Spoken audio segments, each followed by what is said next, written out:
Etc বিডিতে আজ আপনারা দেখছেন সদ্য মুক্তিপ্রাপ্ত Hollywood movie kingdom of the planet of the apes এর এক্সপ্লানেশন বাংলায়। এপস এর অর্থ বন মানুষ আর kingdom of the planet of the apes এর অর্থ গ্রহে বন মানুষের রাজ্য। তো চলুন শুরু করা যাক গল্পটি, যেখানে বলা হয়েছে বহুদিন পরে এক ছোট একটি বানর একটি সফরে বের হয়, আর এই সফর ওকে এটা ভাবতে বাধ্য করে যে যা কিছু সে এ পর্যন্ত শিখেছে তা কি ঠিক শিক্ষা ছিল, আর ওকে এমন সিদ্ধান্ত নিতে হয় যা বানর এবং মানুষ উভয়েরই ভবিষ্যৎ পাল্টে দেবে। ফিল্মের শুরুতে একটি টেক্সট দেখানো হয় যা বলে যে কিভাবে মানুষের পৃথিবী শেষ হয়ে যায় যখন একটি রোগ ছড়িয়ে পড়ে, আর এটা বানরদের আরো শক্তিশালী করে দেয়। এদের নেতা সিজার ছিল। তারপর সিজারের মৃত্যুর পর ওর অন্তিম সংস্কারের দৃশ্য দেখানো হয়, যেখানে সব বানরেরা তার সম্মানে তার মাথার পরে ফুল রাখে আর তার চিতাকে জ্বালিয়ে দেয়। এখন বহুদিন পরে বানরেরা জায়গায় জায়গায় নিজের গোষ্ঠী বানিয়ে নিয়েছে এবং তিনটি তরুণ বানর নোয়া, সুনা আর আন্না একটি বিশেষ কাজের জন্য ঈগলের ডিম খুঁজতে যায়, কারণ তাদের গোষ্ঠী ঈগলকে কাজ করতে শেখায়। তারপর সুনা আর আন্না ডিমের সন্ধান পায়, কিন্তু যখন নোয়া একটি উঁচু বাসা থেকে ডিম নিতে যায় তো ঈগলের মা ওর ওপর হামলা করে দেয় আর ও নিচে পড়ে যায়। তবে সেখানের একটি পুরনো ইমারত ধরে ফেলে। যখন এই তিনজন নিচে নামতে শুরু করে তো নোয়া দেখতে পায় যে ওর কম্বল ওর ঘোড়ার উপরে নেই। তারপর তারা একটি মানুষকে দেখতে পায় যাদেরকে বানরেরা ইকুস বলে, যে পালাতে শুরু করে। তো বানরেরা ওর পিছু নেয়, কিন্তু সেখানে মহিলা কম্বলটি রেখে একটি অন্ধকার সুড়ঙ্গে ঢুকে পড়ে। এখন তারা তিনজন নিজেদের গ্রামে ফিরে আসে। এখানে নোয়ার পিতা কোরো গ্রামের প্রধান আর তাদের মা দারও সেখানেই থাকে। নোয়া তার পিতার সাথে আগামীকাল অনুষ্ঠিতব্য অনুষ্ঠানের বিষয়ে কথা বলে আর তাকে সতর্কবার্তাও দেয় যে সে ঘাটির ওই দিকে যেন না যায়, কারণ ও ওর কম্বলে মানুষের গন্ধ অনুভব করেছে। রাত্রে নোয়া কিছু শব্দ শুনতে পায় আর ও সেই মানুষ মহিলাকে খুঁজে বের করে ফেলে যাকে ও আগেই দেখে নিয়েছিল।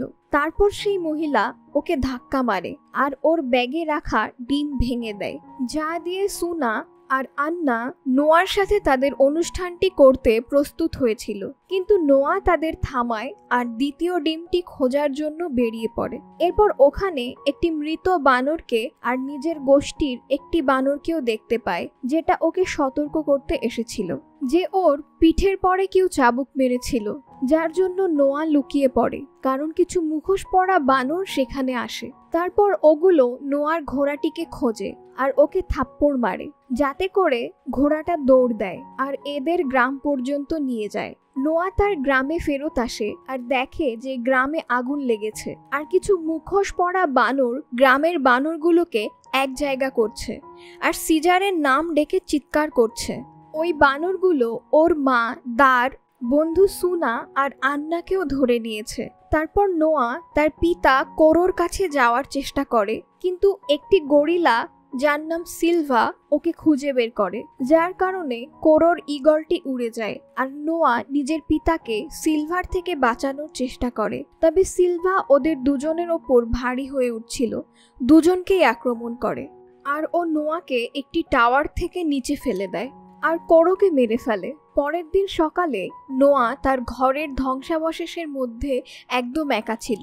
ওখানে সে ততক্ষণ পর্যন্ত ছিল যতক্ষণ পর্যন্ত সে তার পিতা কোরোর ডেড বডি খুঁজে না পায়। কিন্তু যখন নোয়া পাখিটির সাথে বন্ধুত্ব করতে চেষ্টা করে তো ঈগলটি ওর বাহুতে আঁচড় কেটে দেয়, কিন্তু নোয়া এগিয়ে যেতে থাকে আর যখন প্রয়োজন পড়ে তো বিশ্রাম নিয়ে নেয়। তারপর একটি কাচের জালে ও আটকে যায় আর ও নিজেকে সেই জাল থেকে ছাড়িয়ে নেয়। তবে তারপর ওর সাথে রাকা নামের একটি ওরাং ওটানের দেখা হয়। প্রথমে রাকা ভাবে যে নোয়া কোনো শত্রু। এরপর নোয়া ওকে নিজের পুরো কাহিনী শোনায়, তো রাকাও বলে যে ও তার গোষ্ঠীর শেষ সদস্যকে পুড়িয়ে দিচ্ছিল। তারপর সে নোয়াকে তার সাথে করে নিয়ে যায়। রাকা ওকে বলে যে ও আসল সিজারের ভাবনা মেনে চলে আর এখন ও সিজারের আদেশ নামের গোষ্ঠীর শেষ একা সদস্য বেঁচে আছে। তারপর সে বলে যে মুখোশ পরা বানরেরা এক তানাশা বানরের কথা অনুযায়ী চলে, যে নিজেকে প্রক্সিমার সিজার বলে, আর সে সিজারের নিয়মকে খারাপভাবে ব্যবহার করছে। রাকা নোয়াকে এটাও বলে যে আগে মানুষ এবং বানর একসাথে বাস করত, যা এখন হয় না, আর এই বিষয়টি সিজারের কাছে অনেক বড় অর্থ বহন করে। রাকা নোয়ার সাথে ওর পরিবারকে খুঁজতে সাহায্য করে, আর যখন তারা রাস্তায় বিশ্রাম নেয় তখন তারা সেই তরুণ মহিলাটিকে দেখতে পায়। রাকা ওকে খাবার দেয় আর ওকে নোয়ার মায়ের কম্বল দিতে রাজি করায়, যদিও নোয়া ওর উপর ভরসা করে না। তারপর রাকা ওই মহিলাকে নোয়া নাম দেয়, যা সিজারের একটি মানুষ বন্ধুর নাম ছিল। পরে রাতের বেলায় এরা একটি মান মন্দিরে এসে পৌঁছায়, আর নোয়া দূরবীন দিয়ে তারা দেখতে থাকে। এরপর ওই মহিলাটিও দূরবীন দিয়ে তারা দেখে আর নোয়ার মতোই বিস্মিত হয়। পরের দিন ওই মহিলাটি নোয়া আর রাকার সাথেই যাত্রা করে।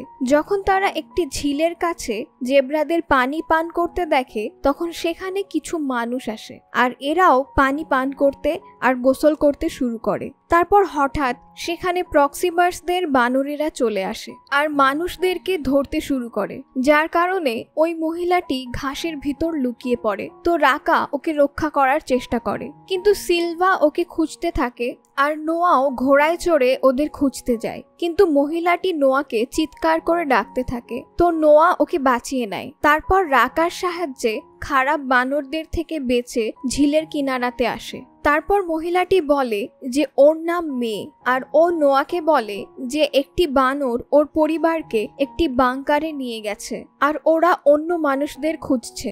যখন তারা তাদের যাত্রাতে সামনে এগোয় আর তিনজন একটি পুলের কাছে পৌঁছায়, কিন্তু সেখানে সিলভার বানরেরা ওদেরকে ঘিরে ফেলে, যার জন্য মেয়ে নদীতে পড়ে যায় আর একটি জালে আটকে যায়। তো রাকা ওকে বাঁচানোর চেষ্টা করে, কিন্তু ও নিজেই ফেঁসে যায়। যখন ওরা সেখান থেকে ওঠার চেষ্টা করে, তো সিলভা নোয়া আর মেয়েকে ধরে ফেলে, আর রাকা নোয়াকে মনে করিয়ে দেয় যে বানর সম্প্রদায় একত্রে শক্তিশালী থাকে। কিন্তু তখনই সিলভা জালটাকে কেটে দেয় আর রাকা প্রচন্ড স্রোতে নদীতে পড়ে যায়। এরপর নোয়া আর মেয়েকে প্রক্সিমার্সদের গ্রামে নিয়ে যাওয়া হয়, যেখানে একটি বড় লকার থাকে, যেটাকে ওরা খোলার চেষ্টা করে যাচ্ছে। সেখানে নোয়া, তার বন্ধু সুনা আর আন্না আর তার মা দারের সাথে দেখা হয়। তারপর ওকে আর মেয়েকে প্রক্সিমারের সাথে সাক্ষাৎ করানোর জন্য নিয়ে যাওয়া হয়। সেখানে একজন মানুষ ছিল যার নাম ট্রেভথন, আর সে প্রক্সিমার্সদের অনুগামী, কারণ সে মেনে নিয়েছে যে এখন মানুষদের জামানা শেষ হয়ে গিয়েছে। তারপর প্রক্সিমার্স বলে যে ওরা লকারের রহস্যকে জেনে নিয়ে আরো বড় পরিকল্পনা করছে, আর মনে করছে যে নোয়া তাদের উপকারে আসতে পারে, যার কারণে তারা নোয়াকে সতর্কবার্তা দেয় যে মানুষদের ওপর বিশ্বাস করা যায় না। বাইরে নোয়া তার মা দারের সাথে কথা বলে, যে মেনে নিয়েছে যে তাদের ঘর এখন আর নেই, আর নোয়াও হার মেনে নিয়েছিল। তবে তারপর ও রাকার ছুঁড়ে ফেলা একটা হাড় পায়, যা সিজারের পদ্ধতি নিয়ম কানুনকে মনে করিয়ে দেয়, আর ও বুঝতে পারে যে প্রক্সিমার্সদের পদ্ধতিটা ভুল, যার জন্য নোয়া মেয়েকে খোঁজে আর ওকে জিজ্ঞাসা করে যে ও কি চায়। তো মেয়ে বলে যে ও একটি বিশেষ জিনিস খুঁজছে যা মানুষদেরকে আবার যোগাযোগ করতে সাহায্য করবে। তারপর নোয়া, সুনা আর আন্না লকারের ভেতরের জিনিসগুলোকে ভিজিয়ে খারাপ করে দেয়, যাতে করে প্রক্সিমার্স তা ব্যবহার করতে না পারে। কিন্তু ট্রেভথন ওদের দেখে ফেলে আর বলে যে তাদের প্রচেষ্টা বৃথা। তো মেয়ে তাকে ওদের দলে আনতে মানানোর চেষ্টা করে, কিন্তু ট্রেভথন মানুষদের ব্যাপারে হার মেনে নিয়েছে আর প্রক্সিমার্সকে বলার জন্য সেখান থেকে যেতে শুরু করে।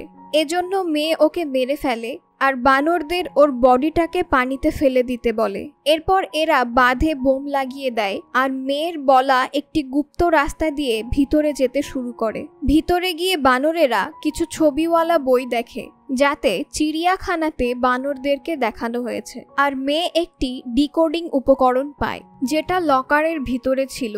যখন ওরা লকারের থেকে বাইরে বেরিয়ে আসে, তো ওরা প্রক্সিমার্স আর তাদের বানরদের সামনে পড়ে, আর প্রক্সিমার্সদের এক সহায়ক লাইটনিং সুনাকে চাকু দেখিয়ে ধমকায়, যেদিকে প্রক্সিমার্স মেয়েকে তার কাছে আসার জন্য বলে। কিন্তু মে একটি বন্দুক বের করে আর লাইটনিংকে গুলি করে দেয়। যখন প্রক্সিমাস ওকে জিজ্ঞাসা করে যে আরো হাতিয়ার আছে কিনা, তো মে বলে ও লকারের ওই জিনিসটি খুঁজে পায়নি, আর তারপর বাঁধটিকে ব্লাস্ট করে দেয়, যার কারণে ওদের বাংকার বন্যায় ডুবে যায় আর প্রক্সিমাসদের সব বানরগুলো মারা যায় আর ঈগল কাবিলা উপরে চড়তে থাকে। তারপর সিলভা নোয়ার পিছু করে, কিন্তু নোয়া একটি সরু ফাটল থেকে বেঁচে বেরিয়ে আসে আর সিলভা ডুবে যায়। এখন বানরেরা উপরে চড়ছিল, কিন্তু প্রক্সিমাস ওদের ধরে নেয় আর নোয়ার ওপর ওর প্ল্যানকে নষ্ট করার জন্য হামলা করে। ও নোয়াকে নিচু করতে চায়, কিন্তু ও তার পিতার একটি গান গাইতে শুরু করে, যার কারণে